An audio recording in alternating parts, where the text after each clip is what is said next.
bubble here, and we discussed active low, active high.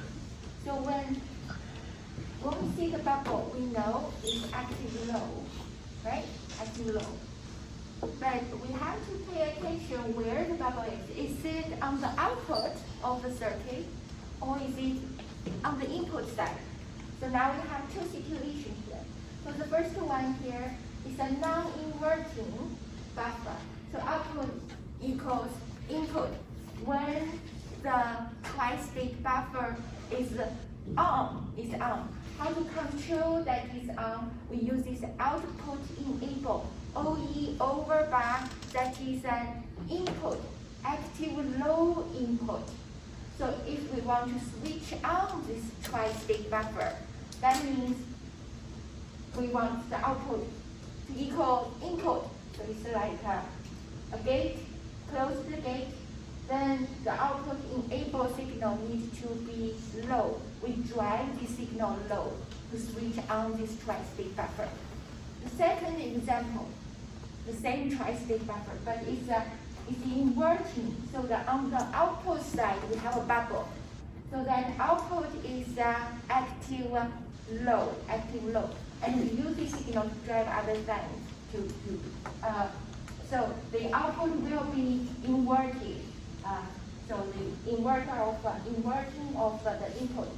Also, the output enable signal is active low and active low input signal to the tri-state buffer. So two types of tri-state buffer, actually the same thing. So it's like we have a switch here. We use the output enable signal to control the switch. Then we can either switch on the tri-state buffer or switch it off. When we switch it off, that means the active low signal is high. I'm sure Dave is going to give you some questions in the lab about when the logic signal is high or low. Sometimes it's active high, sometimes it's active low. So you're starting your lab this week, right? So have fun with that. So output enable, this is active low. So when it's 0, that means we use that low level logic to switch on this tri-state buffer. It doesn't have to be tri-state buffer, it can be anything. But if it's an active low input, this bubble here is the input. That means when this signal is low, it does what you want to do. What you want it to do. To switch on something or to switch off something.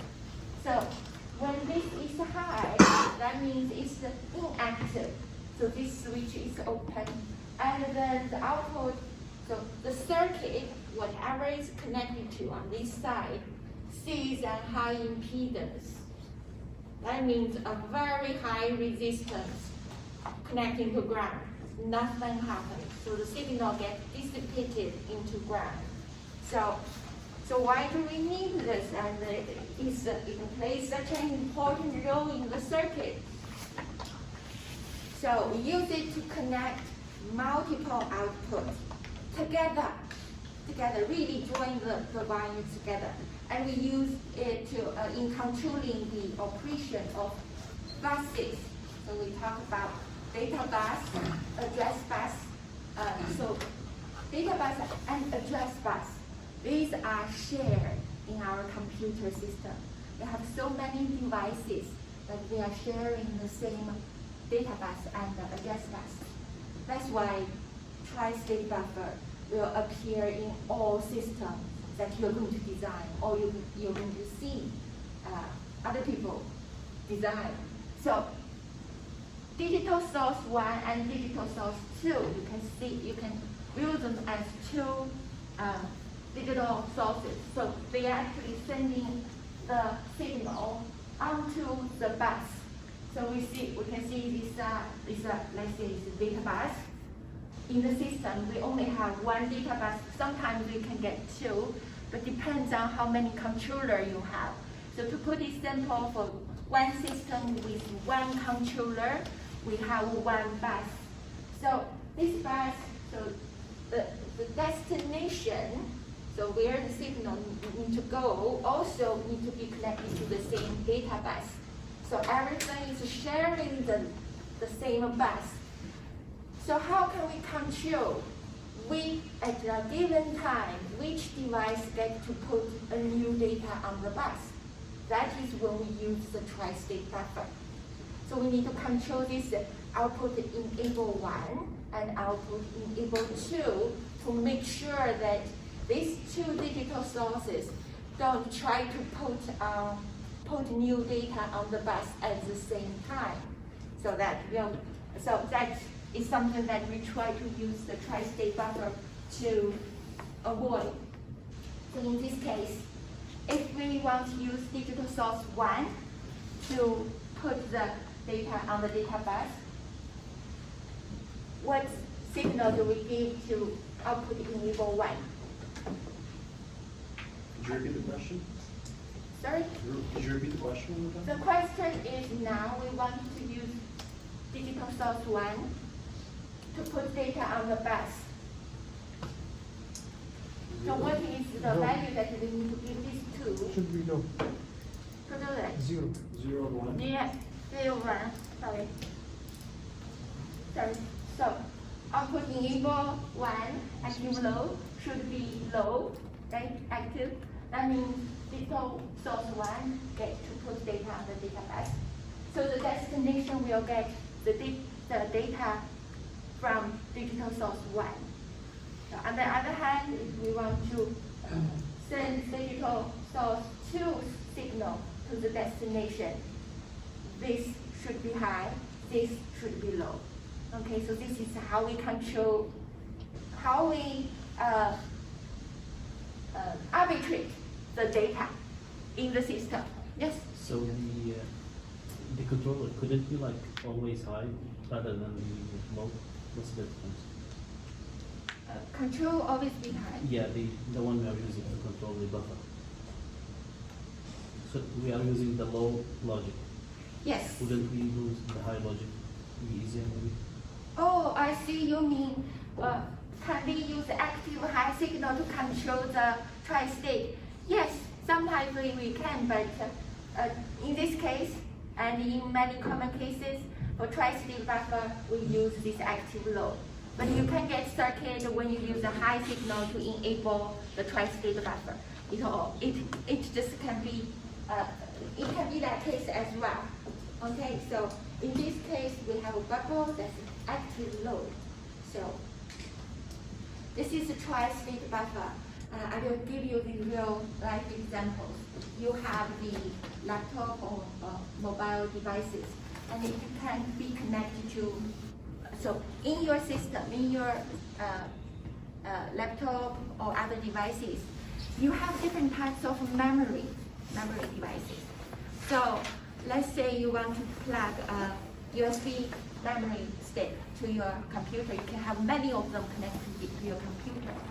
And how do you control the device? How do you control the operating system to read certain memory devices? Because everything is connected to the main controller. So how do we distinguish them? So drive A, drive B. They all have the memory addresses allocated to that certain type of memory port. So, that is what we are going to learn in details in 387. So the memory device, the memory system. So that's gonna be next semester, right? So when we do that, let's say you have different memories, and then this signal, you don't have to drive them manually at a given time. These signals are generated automatically by the system based on the memory address location you are sending the microcontroller. So the microcontroller will read the address signal you send to it, and compute the address to see where the memory is located. Then it will generate the corresponding chip select signal to control that chip to enable it. So that is a little bit ahead of the time, just to give you a simple taste of what we are getting to next semester. Okay, so that's why this is useful. We learn a lot of things in this class. Sometimes it may feel not very direct experience that is related to what we do in the lab right now. But it's getting there. It's it will lead us to what we want to achieve later on. Okay. So from this slide on, it's up to you. If you want to read a little bit history of digital electronics, you can read further. But now we use FPGA, so we're not using these discrete devices anymore. So up to you if you want to read it. Right, so chapter.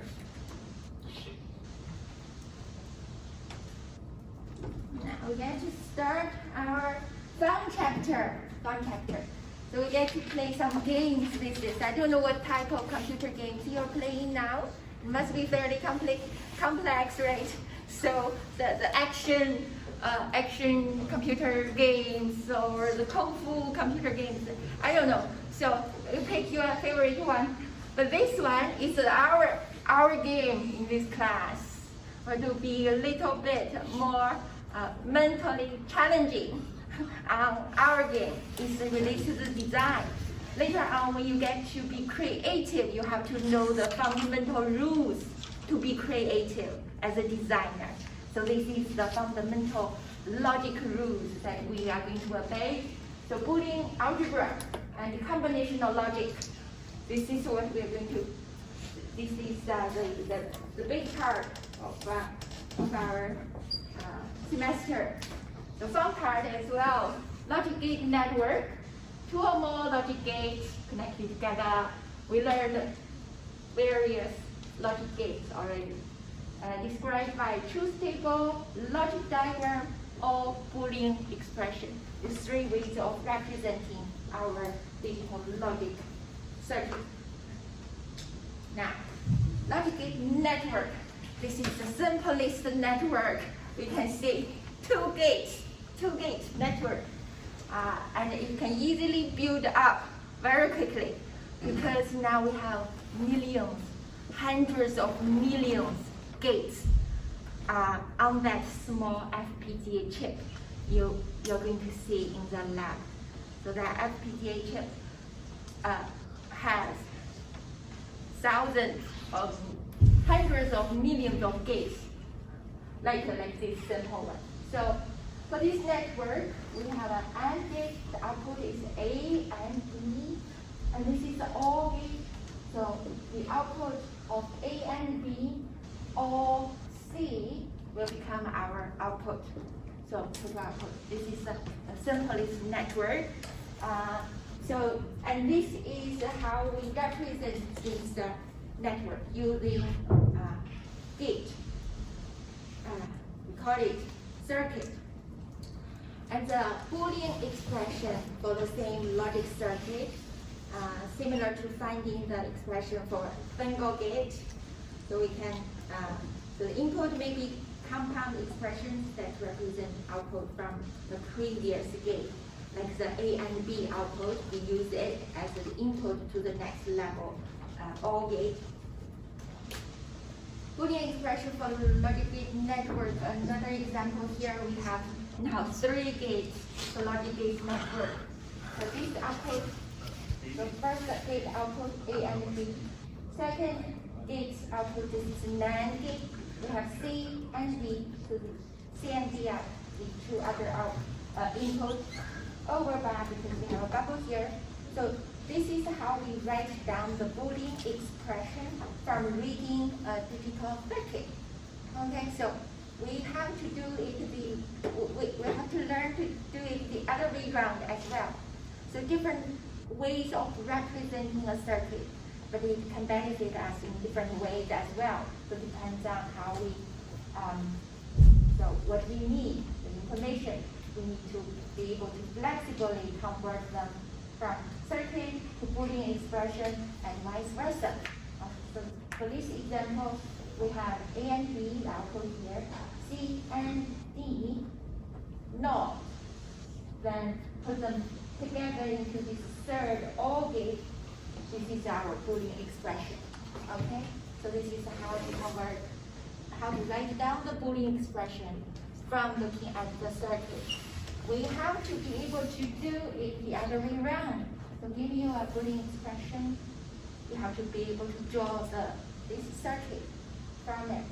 Okay, so simple. It should be fairly straightforward for a circuit like this is simple. Bubble to bubble convention. It's not conversion, it's convention. So it's the way that we usually do something. So it's the way something gets done usually. So in a common way. So choose gate symbols so that output with bubbles connect to input with bubbles. Why? Because we get to cancel them. So only do this when it's practical. So don't spend extra effort just for getting the bubble together. So the result in a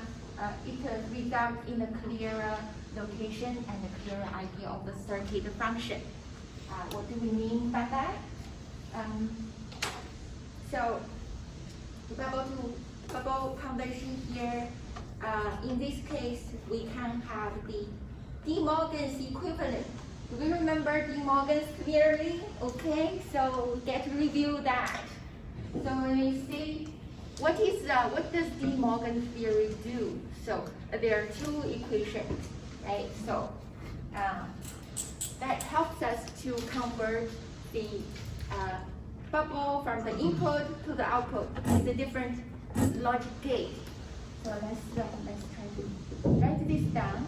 Two simple equations. So, and the rule is one sentence, very simple. Break the line, change the Very sign. good. Right. That's my teaching assistant. So A or B over bar. So that's NOR gate. Break the bar and change the sign. So the bar gets broken, and the sign needs to be changed. Or you can ignore that, and it's better to write it down here. So also, if we have a NAND gate, this is NAND gate. The same rule, break the bar and change the sign. So that will give us this. Now, De Morgan theory. So this is how to remember it, how to memorize it. The rule is break the bar and change the sign. But what does it actually do? Why do we need to remember it? Why do we even need it? Because it gives us a way to convert the bubble from the output to the input. So for this case, we have an OR gate. Oh, I'm sure you can draw better than me. So when you have an overbar here, the bubble is on the output. So this is this NOR gate. We change it to this equation.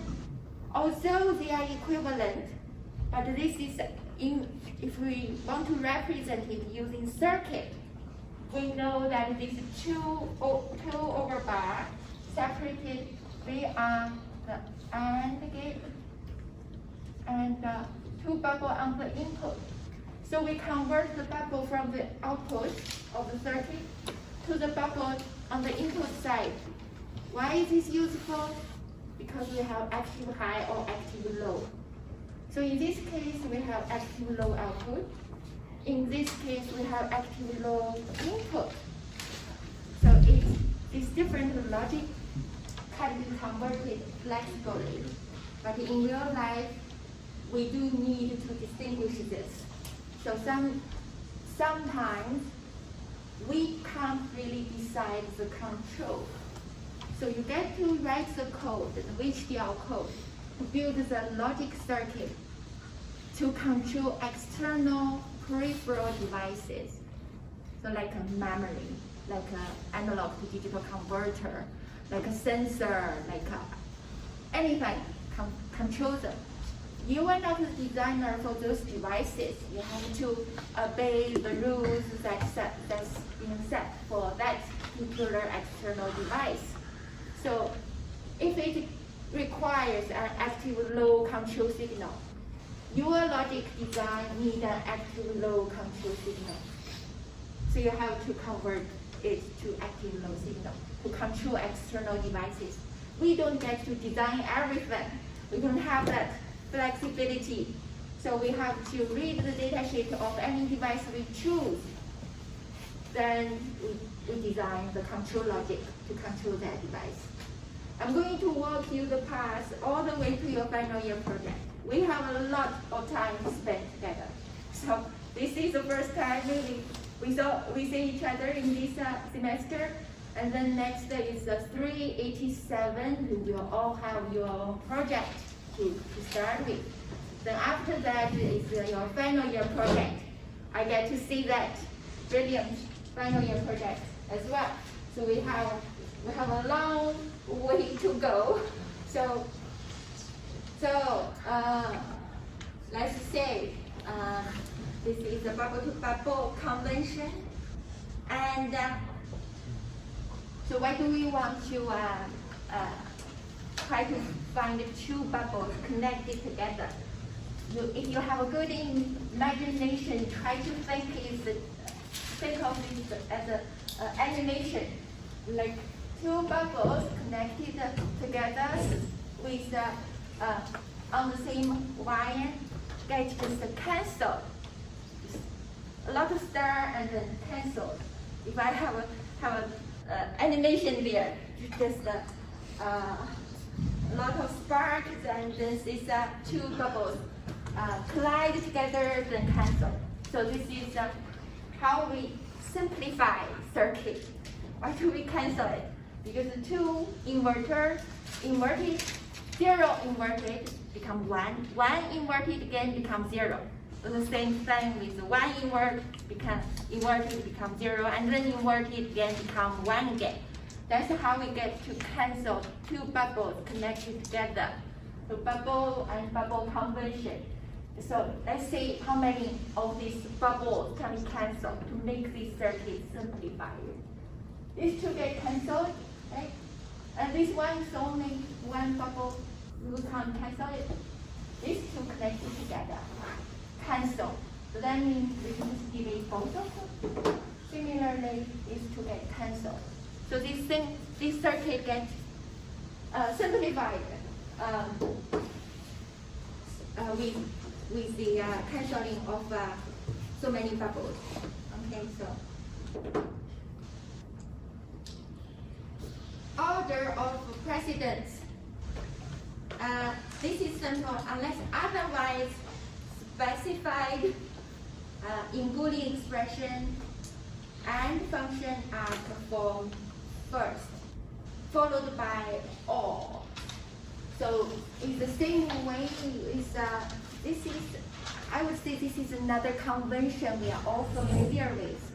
We all know that multiply gets operated first and then followed by adder. So it's the same way. So and function are performed first, followed by or function. Is represented by a dot or plus sign. To change the order of to change the order of precedence, use parentheses. So we can easily change the order of the conventional precedence. Okay. Right, so let's have a look at these examples. With no parentheses required, we go through this.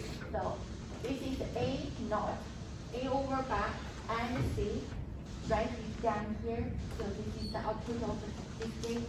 and that is the AND gate output A and B, then followed by an OR gate. So we perform AND gate first, then OR gate. So this is what the circuit says.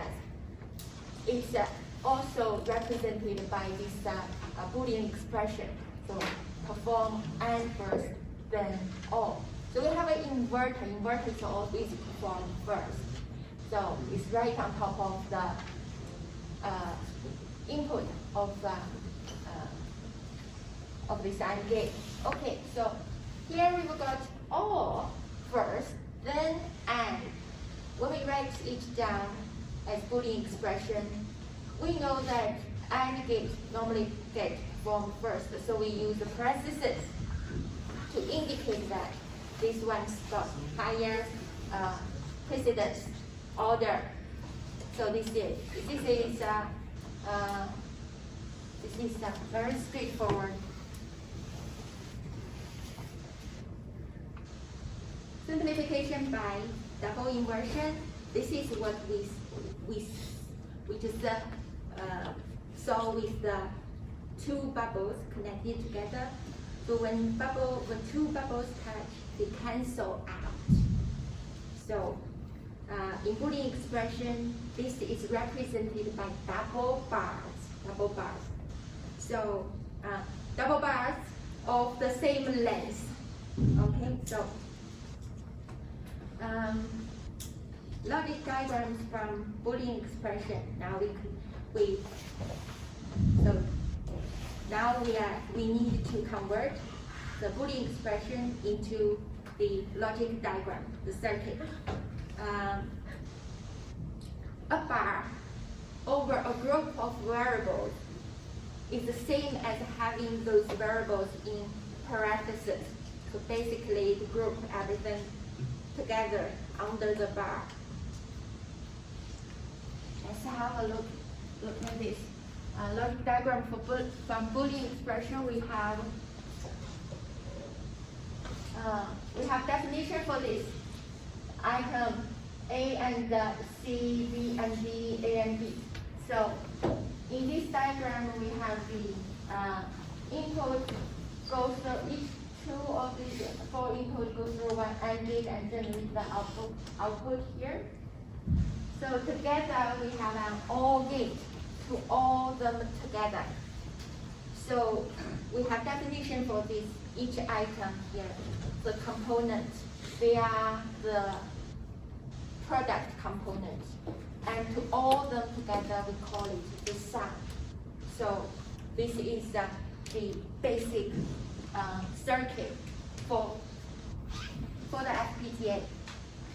Have you wondered why FPGA can be programmed with any logic? Or maybe not. Okay.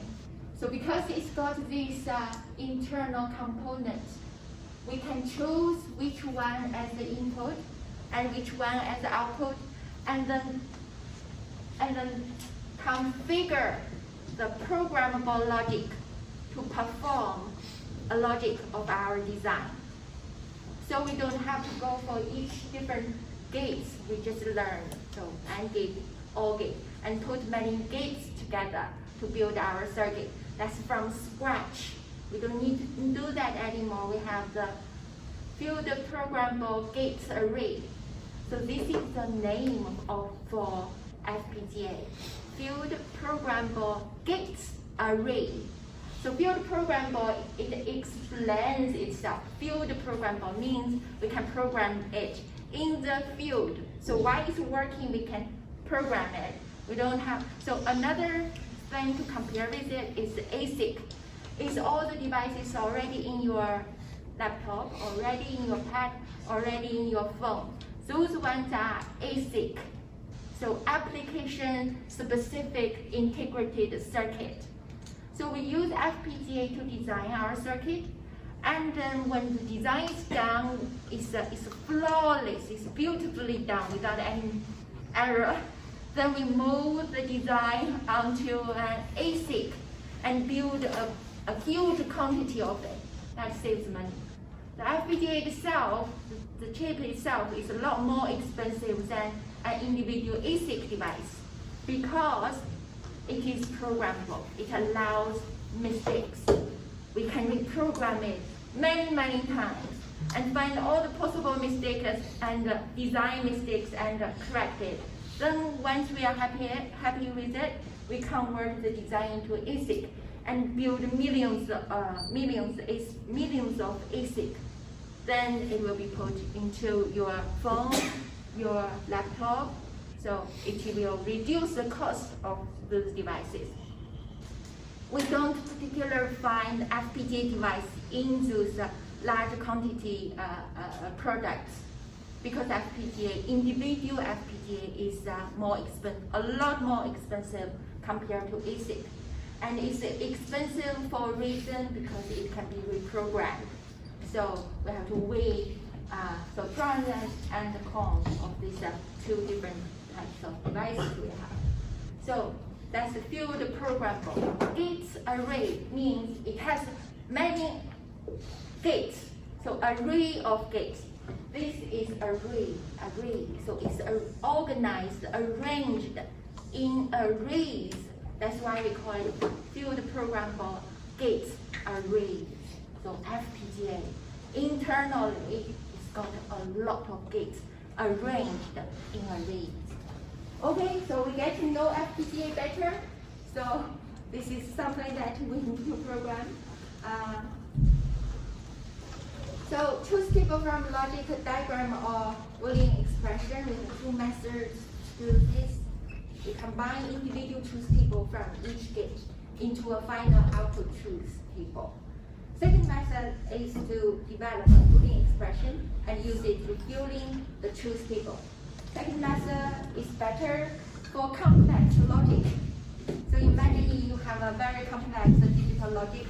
It's not very feasible for us to use the first method. If your circuit is very simple, like 2 gates of a network with 2 gates, the first method is fine. Normally we go to the second method because it can be very complex logic. Then we only need to find out the final Boolean expression and create the truth table for it. Okay, truth table from logic diagram. This is a very simple network we were saying. So let's have a look at the truth table. Do we know the AND, 2 input AND truth table?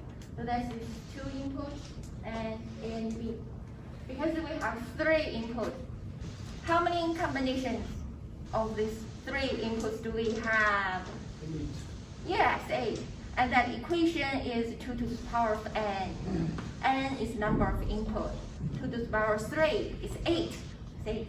So we have 8 different combinations. So this is how we write down the truth table for any logic, any Boolean expression. We list all the combinations for any flag, any circuit we design. Doesn't matter how many inputs. If it's 4 inputs, we have 16 lines. We need to count in binary, and then we won't miss any input. So count from 0, 0, 0 up to 1, 1, 1 in binary. We learn how to count this, and then we will write down all the combinations. Then we move on to the output. This is how we define our circuit now. So the output is defined by the logic. The Boolean expression is A and B or C. So we have to work line by line to find out what the output is. So for the first one, 0, 0, and is 0, and 0, all 0 is still 0. So this is how we find out that. The second one, the input 0, 0, 0, 2, 0, and together is 0. Or 1, so the output is 1. So we work all the way to 1, 1, 1. So this is the list of the output for our circuit. And later on we will learn for such a circuit, when we get the truth table first, how do we go from a truth table to a logic circuit. So sometimes during the design, in our design, we don't normally come up with a circuit. We can just see the circuit of our logic. That's not the case. So we normally come with the basic, the logic behind the circuit, and that's the truth table. Or we come with, the first thing is the Boolean expression. It's the expression we want our circuit to do. We can easily write it down. In practice, we write HDL code, and that's the Boolean expression. In HDL code, we just write the Boolean expression. And then this will be represented by the truth table. We will learn how to simplify the circuit using the truth table. We will get to draw the key map. That is the game I'm talking about. So we're going to learn how to play that game in this class. So after all this, we will get our logic circuit. So that is the normal design routine that we are going to go through for the logic design. Okay, circuit description using Boolean expression. We have these two definitions now. Product term and the sum term. Simple product term is the input and together, that's product. So this is the product term. Sum term is input all together. So we just call it a sum term. But it's not sum, it's the all. Input all together, we call it a sum term. Input and it together, we call it product term. Okay, so these are the definition we're about to use. So what is the sum of product? Now we know what product term is. So we have many product terms. Then we add them together. We have a sum of product. So it's a Boolean expression where several product terms are summed or added together. So here we go. This is too simple. The De Morgan theorem is too simple. We have an example coming. And before that, we have to see the product of sum. So we know what sum term is. So sum is all together input. And a Boolean expression where several sum terms are multiplied or ANDed together, we call it product of sum. So any given circuit, any given digital circuit can be represented by either one of this. By either one. So the same circuit can be represented by sum of product or product of sum.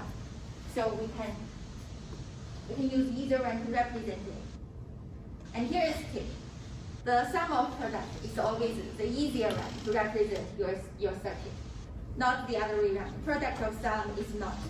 Normally we don't use that, but we will learn how to do it.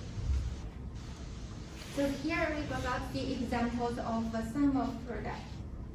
So Y output, because A and B, one product term, B, C naught, another product term.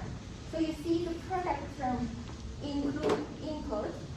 It can be either the original form or the complement of it. So B, C naught, or A naught, B. So these are all product terms. So these are two inputs. It can be, so product term, it doesn't matter how many inputs you have there. You can have an ABC, that's the product term. It can be any given number of inputs. ANDed together, that's what we call a product term. So to all these product terms together, we see is the sum of product. On the other hand, product of sum, so we have this, remember we have to use parentheses to indicate the order, the performance order, because all normally get to performed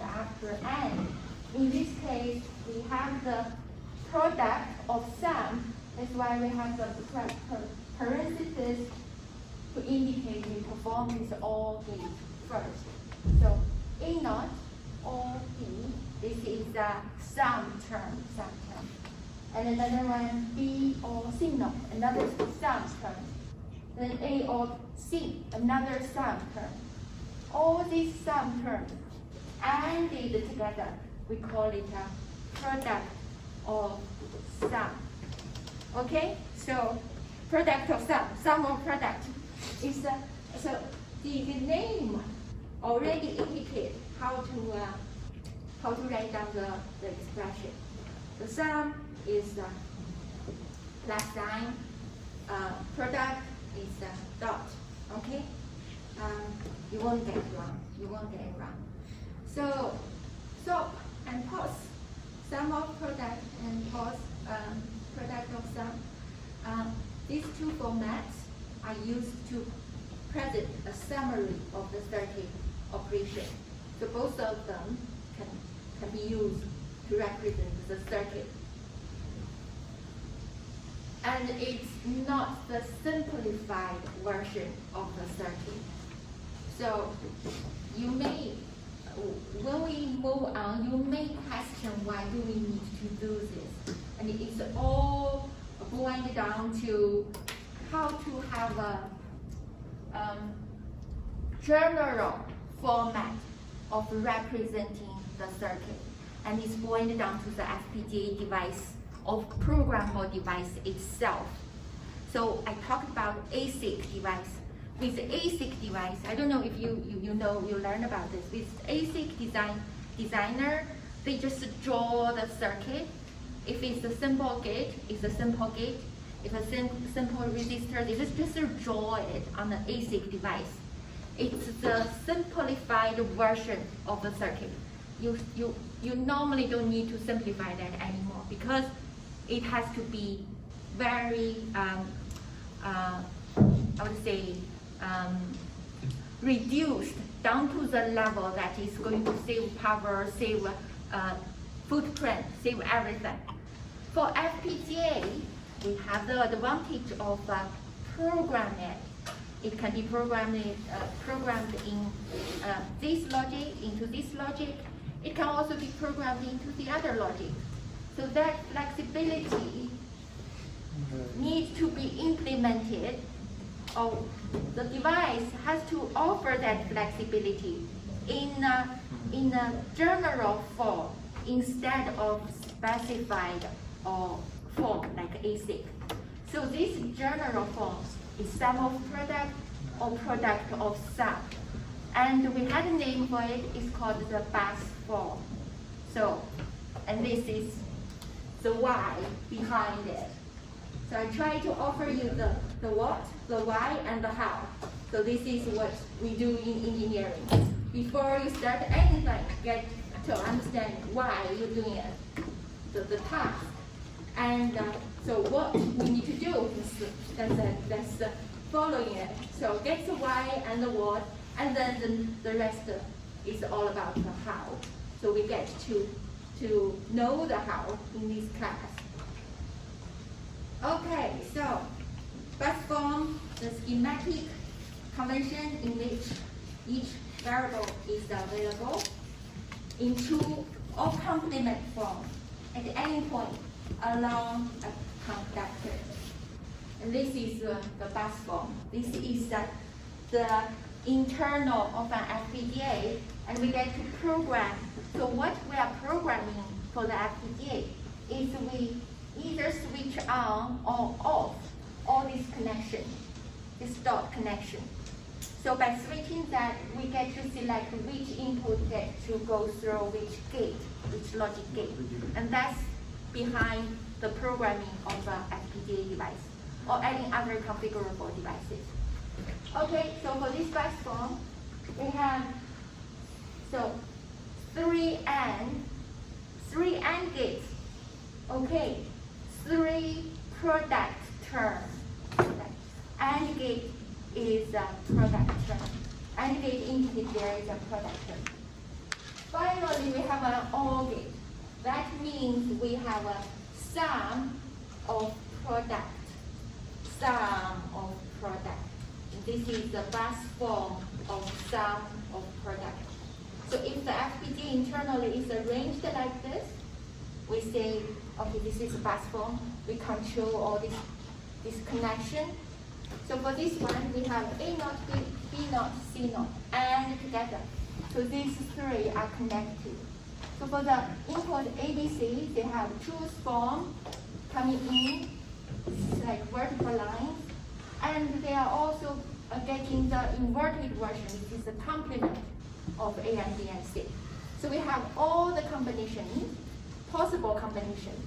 We just need to select which combination we want for the input of each product term. So basically we can have 3 input, 8 different combinations.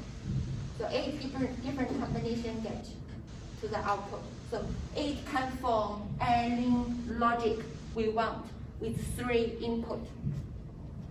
I want to emphasize this. With this bus form, it looks simple. It doesn't have to stop there.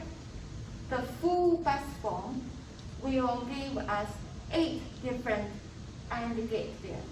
So basically, the full logic needs to have the OR gate with 8 input, and this input are the output of 8 different AND gates because we have 8 different combinations.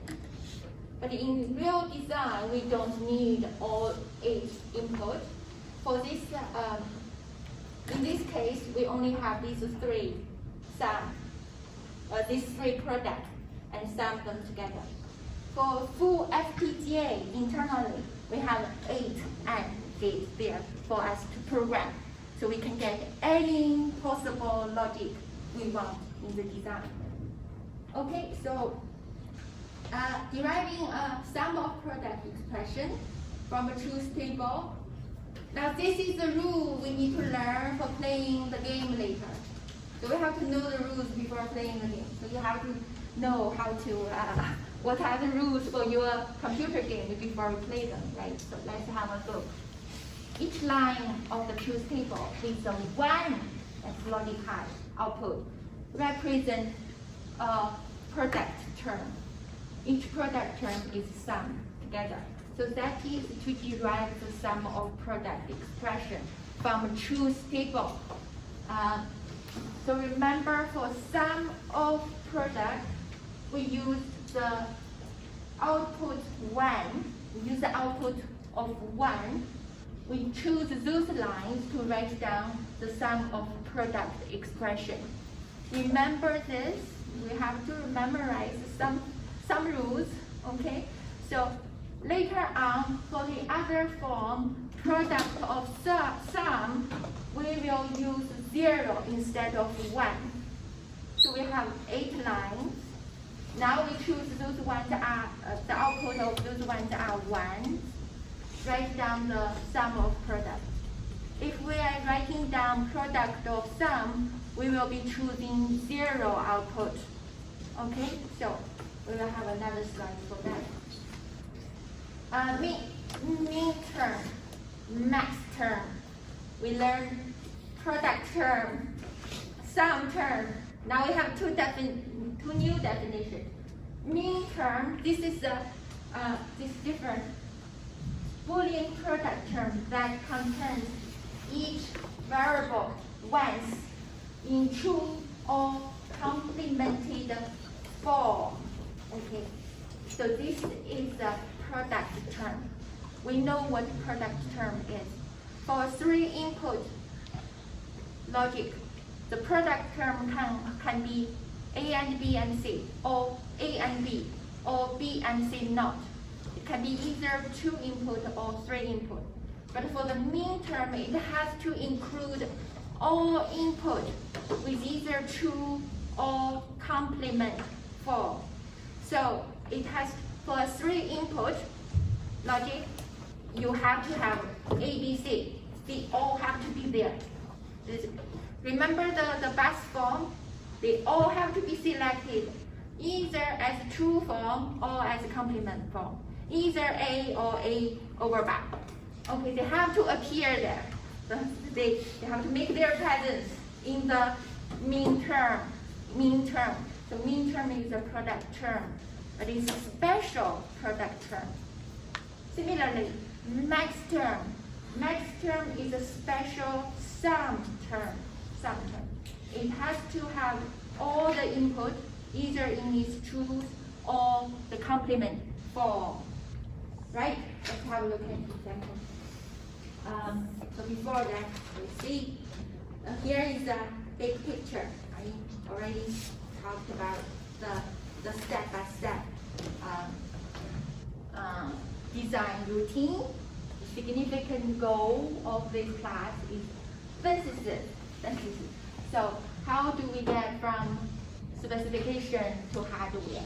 Specification is the logic that we want to implement. Logic. And the hardware is the programmed FPGA.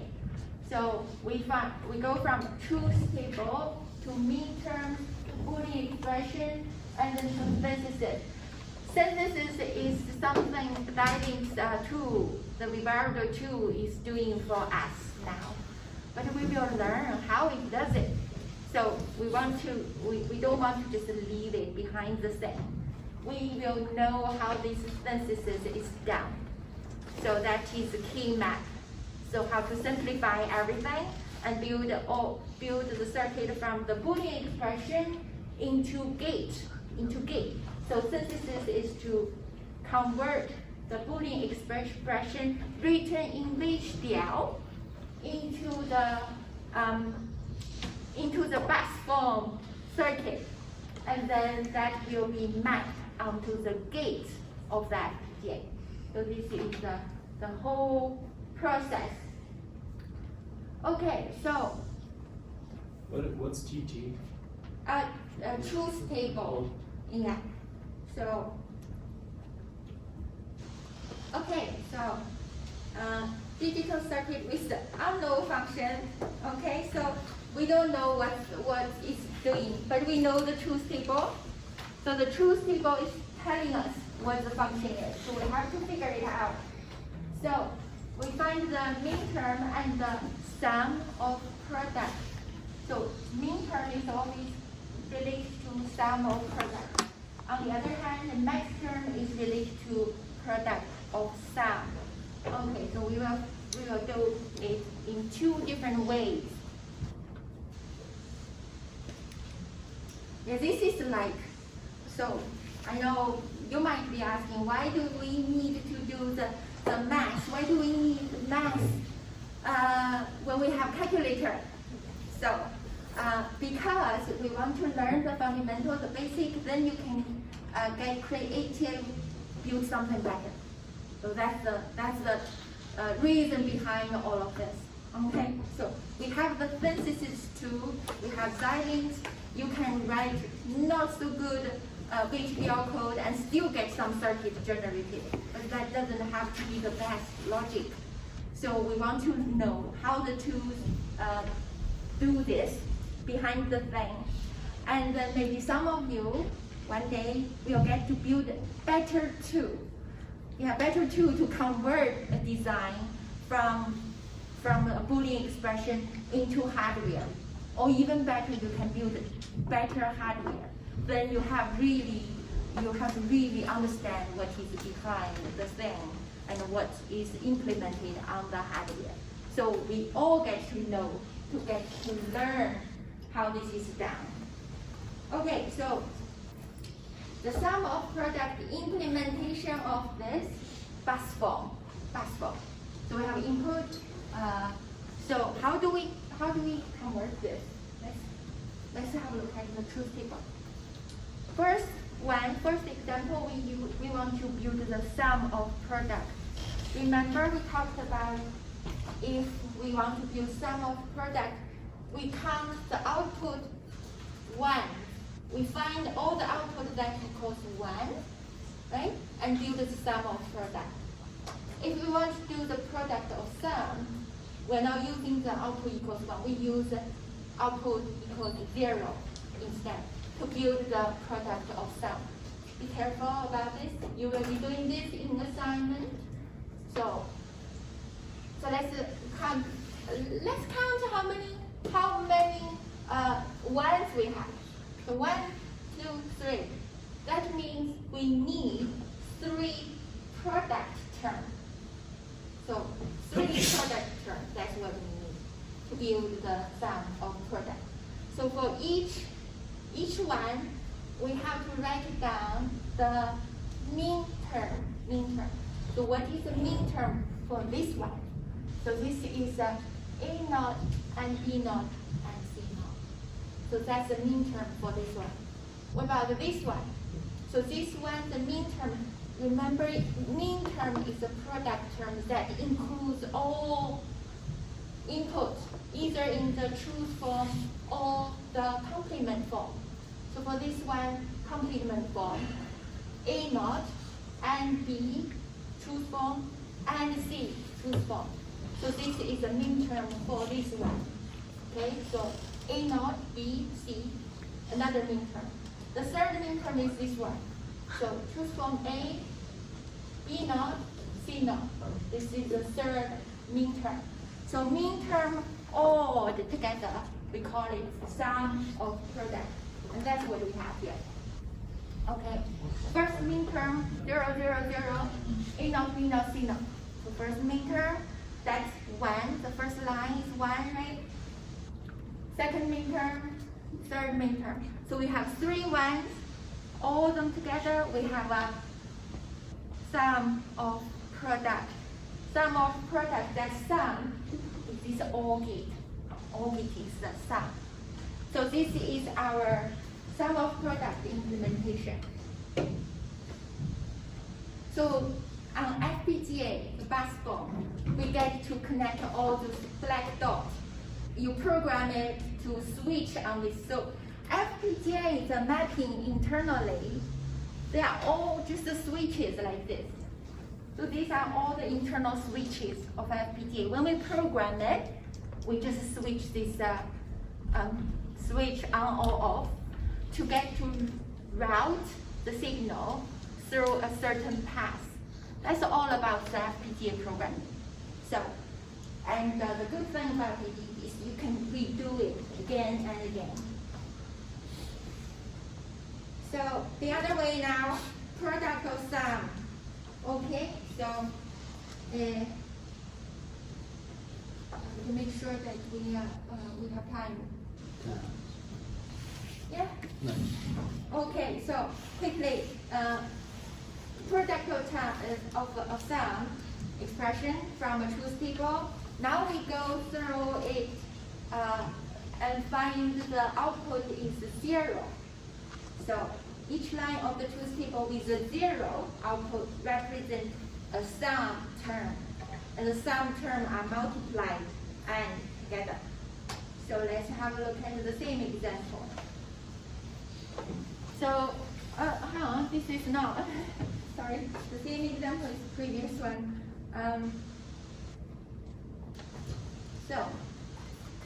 So the output here, we have 5 zeros. So with each 0, I will just give you a quick example here. For this line, the output is 0. This is one max term, and the max term is A or B or C naught. Have you noticed the difference here?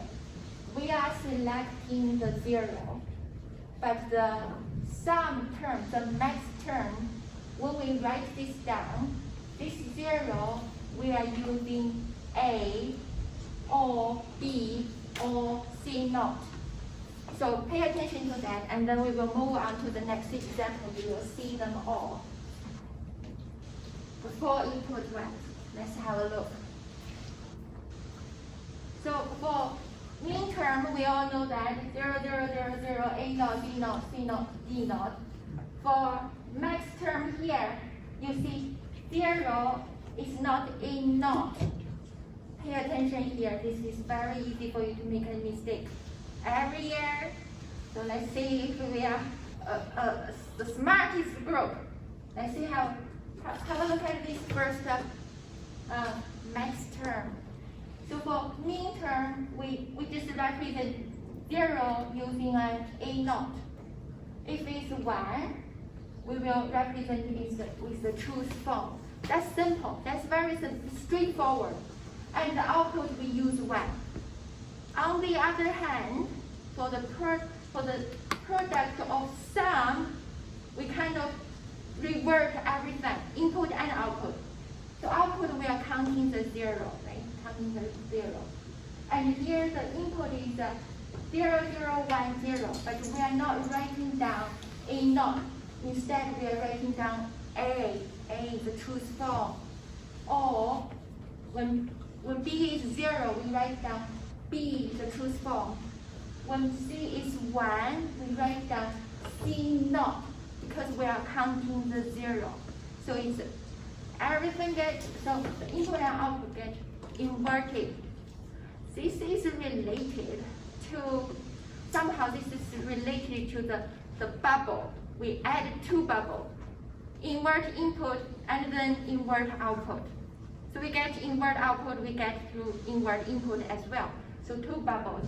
So we have, instead of counting 1, we are counting 0. And the input, when we represent it, we use the inverted input to represent this as well. If this helps for you to remember, if this helps. So after a few examples, you will have to remember. Okay, so max term, mean term. How to remember the difference here? So mean term, when you write it down, it's shorter without having to write down the plus sign. If you write the longer one, you have to add the max term. It's longer. You have to write all the plus signs. So mean term, max term. Okay, but for both one, you have to include all input, all the number of input.